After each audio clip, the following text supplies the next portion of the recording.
আসসালামু আলাইকুম গাইস। আমাদের গাড়ি সাকুরা নষ্ট হওয়ার ফলে আমরা এখন পদ্মা সেতু টোল প্লাজার সামনে দাঁড়িয়ে আছি।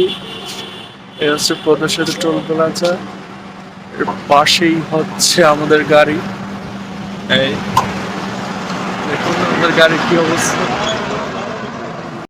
আমাদের গাড়ি পাঞ্চার হওয়ার ফলে এখন গাড়ির টায়ার ঠিক করতেছে, অনেকক্ষণ লাগবে, প্রায় আধা ঘন্টার মতো। তাই আমরা রাস্তায় দাঁড়িয়ে আছি যে সকল যাত্রীগণ এখন দাঁড়িয়ে দাঁড়িয়ে আপনার টায়ার সারা দেখছি, কেউ আড্ডা দিচ্ছে, কেউ আবার ছবি তুলছে।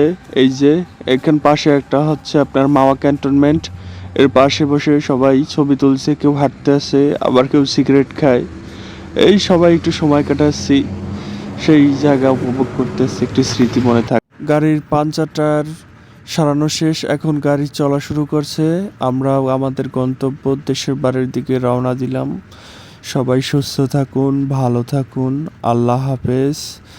আমরাও যাচ্ছি গন্তব্যে সুস্থভাবে।